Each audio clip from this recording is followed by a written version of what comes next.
How do? Right, I've managed to pick some seats up for a canny price. So what I'm trying to do is free this seat off, see if it'll come off its runner.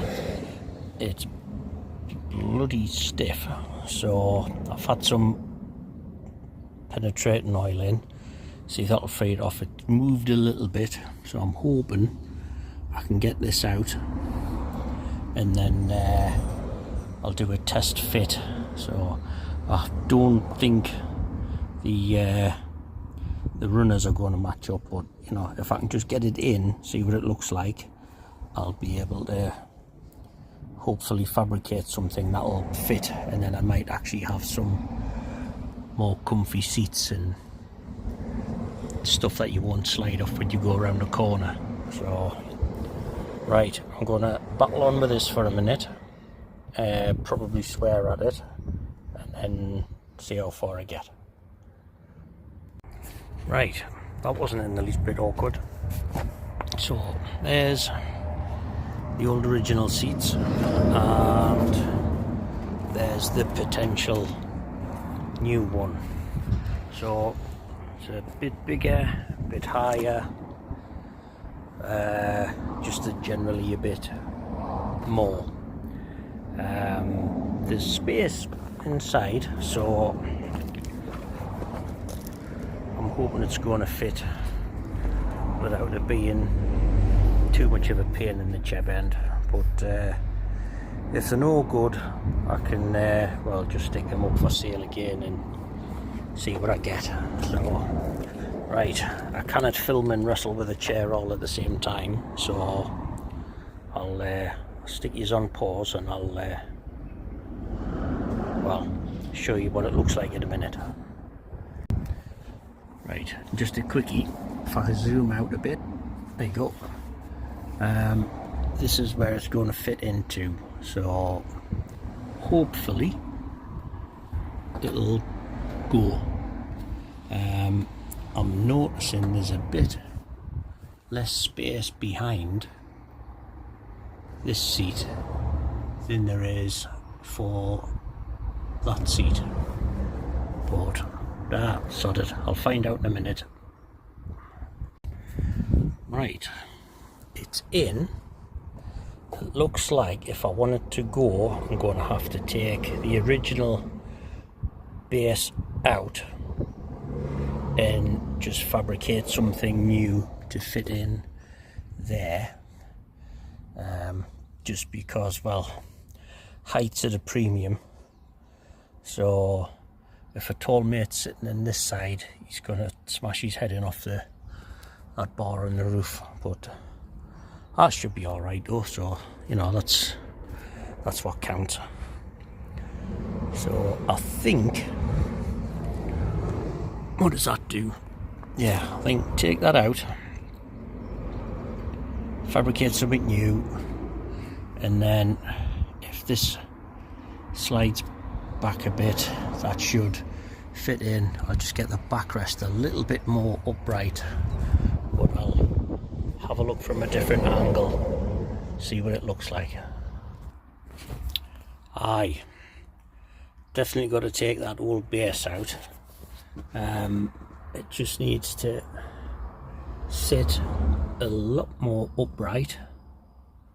I reckon I can get in there, twiddle with some knobs, giggity, make it go upright, giggity, and see how it looks. Aye, right, let's have a bit faff on. Hello, I'm off to go and get some new big tyres. I think that's the exhaust banging and clattering. Still haven't get the exhaust manifold gaskets done, but yeah, a bit of carbon monoxide never hurt anybody much. Yeah, why did the pheasants cross the road? Right, both hands, see you in a minute.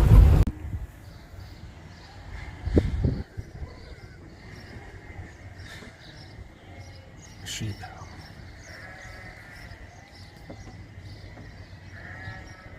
Farmer's in shearing some at the minute, so I'll just hang on a bit until he's done. Right, that's me loaded up.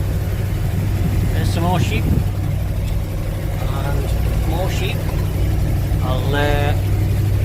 I'll get this back home and we'll have a quick look in the back. Ball sack. Right, there you are. They're so big you cannot even zoom out. There you go, some whoppers. So hopefully tomorrow morning they'll be on. Right, I'll see you tomorrow.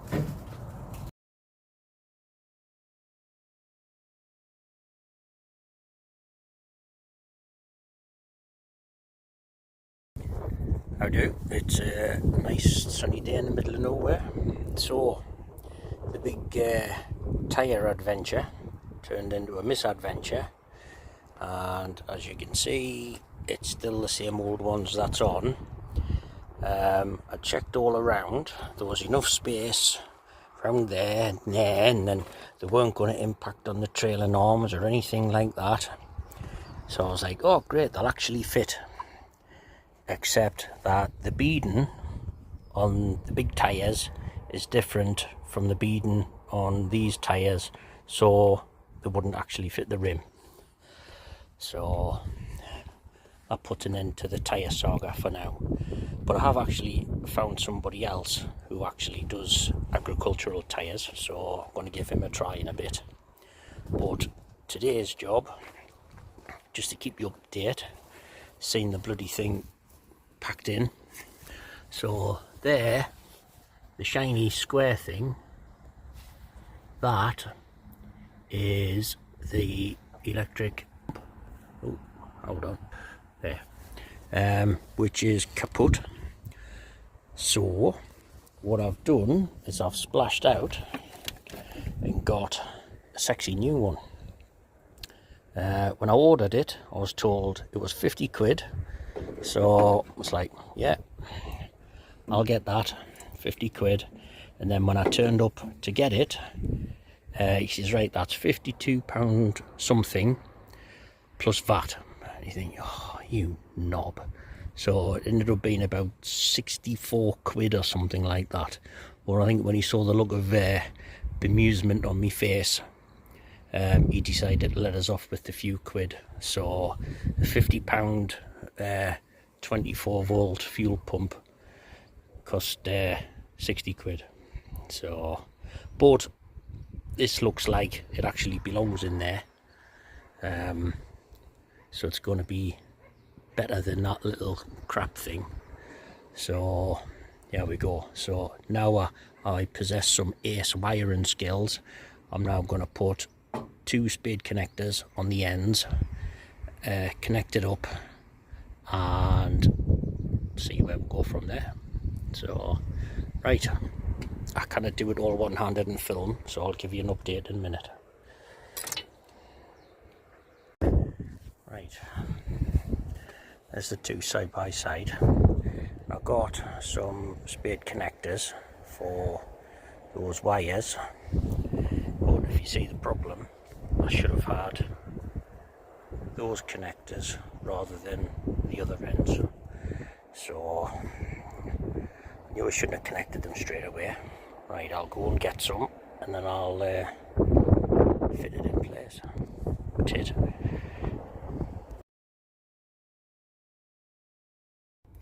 Right, it's a little bit later now, and the new thing I've discovered is that end is different size to that end, which means the end of the hose, it was cracking and split, so I actually trimmed a bit off to push it on to the new nozzle, the new pump, and every time I pushed it on it would crack and split, which made us think that the old hose is about knackered anyway and could do with replacing, but it's a different diameter.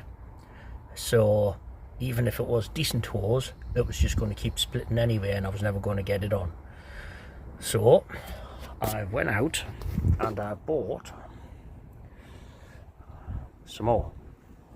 So I'm going to just replace all the hoses, then connect the pump, and hopefully that does it. Yeah, whose idea was it to get a daft orange truck? Right, let's keep going. Right, can you see the difference in holes? So there's the raggy old one, there's the nice new one. So I need a bigger hole to fit the end in. Giggity. So right, let's get chopping, get the hose done right, and well, hopefully it'll all work. Right, pump's on, so it's connected up there, it's connected up down there, wherever it was. It's connected up in the carb, comes up around there. So in a minute, when I actually switch the pump on, it would be nice if it worked, and if it's worked the way it's supposed to, and I've got everything nipped up and there's no little air leaks anywhere, then I should have a little petrol waterfall, a petrol fall coming out there. And if I know that, then I can just nip that up, connect that, nip it up, and then it should fire up. Right, here we go, hold on. Right then, action from the inside, and here we go.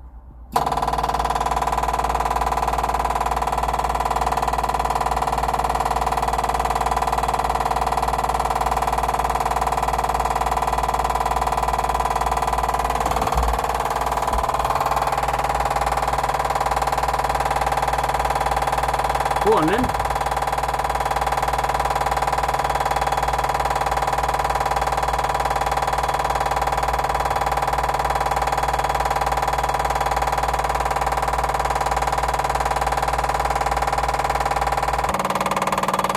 Oh, hold on.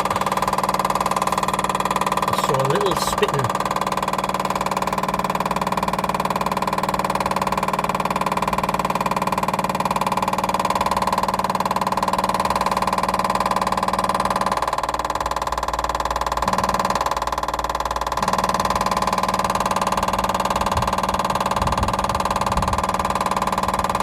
Does that mean I've got a problem somewhere else?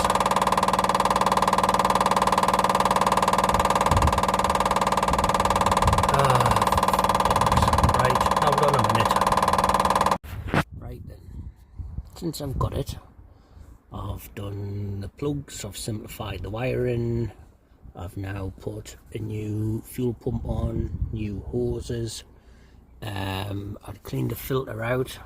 I actually undid the filter housing and there is no petrol in there, which the pump works because it's a new pump. There's no leaks that I can see anywhere, unless there's, nope, that's just a bit of grot to come off. As far as I'm aware, that fuel line's okay, which makes me think there's something clogging the tank. So I think I might call it a day, then come back up in the morning, undo those things. Well, I'll drain the tank, take it off and see if there is actually some sort of a little filter type thing in. I think I'll speak to the guy I bought it from, see what he says, and yeah.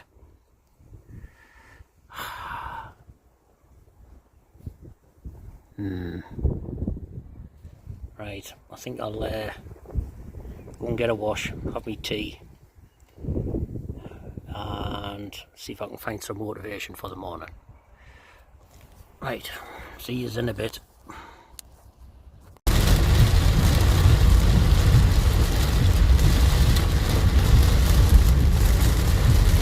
This was drizzled 2 minutes ago.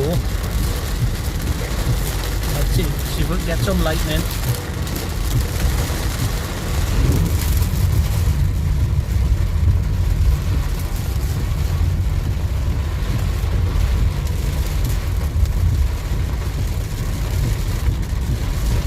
Oh, you bugger.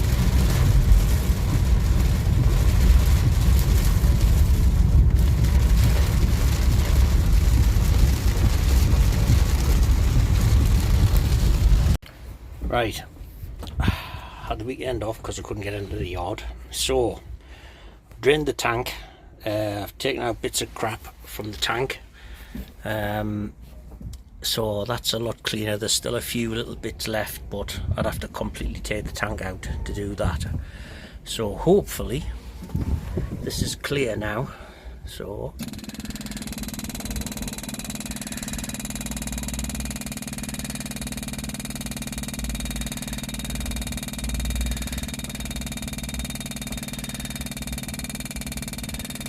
come on.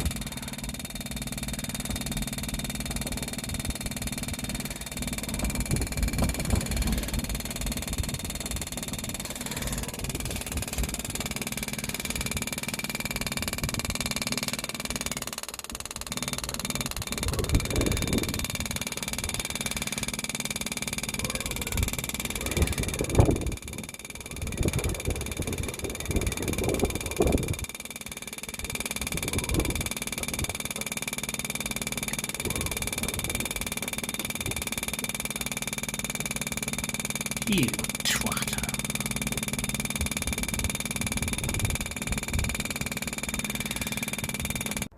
Right, I've had the fuel lines off again, the metal ones either side of the filter housing.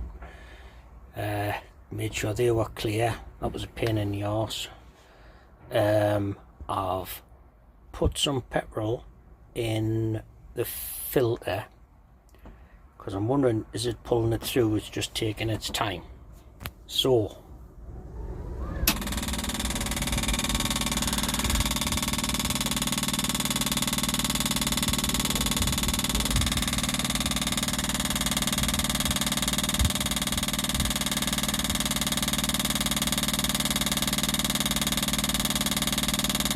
I'll stick you on pause a minute. Yeah, I did a check and I hadn't fastened up one of the Jubilee clips, and ta-da! Praise the Lord. In fact, no, praise me. I'm even better. Right, I'm gonna fasten the top hose to that now, and then let's see what happens. Right, put everything back together. So,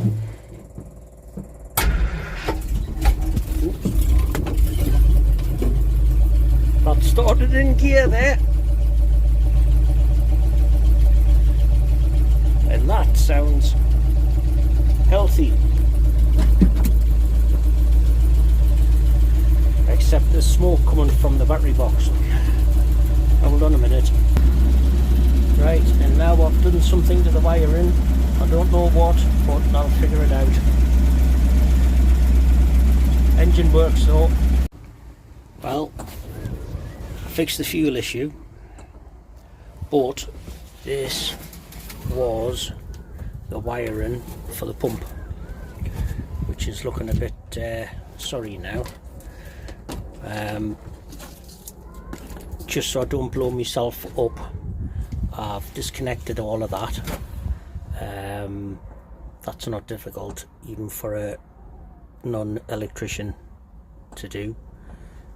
I'm wondering if that needs to be earthed again somehow. I don't know. But rather than blow myself up, I think I'll call it a night. So will I fix it or will I kill myself? Who knows? So hopefully the next check-in will be the big eye. I was going to say fire up there, but no, we don't want fire. The start up. Yeah, it's annoying us, but I'm enjoying myself with me annoyance. New battery, damn it. Right, call it a day, and I've no idea. I'm just going to edit everything together and just let it play and show you all the misadventures I've had. So, no new tyres, new pump, put new petrol in. I've getting all of the floaters out, well, most of the floaters out of the tank. Made sure the fuel lines were clean. Had to drink a bit of petrol to do that, which was fun, but you know, it was unleaded, so I was okay. Right, enough waffle, tea time, and I'll hopefully have everything sorted tomorrow. Right, long day, wiring annoyed us, so pizza for tea, because I'm a good lad and I deserve it, and I'm going to watch the Evil Knievel documentary on Amazon Prime. So, right, Evil Knievel time. You're in the way. Need to get some work done.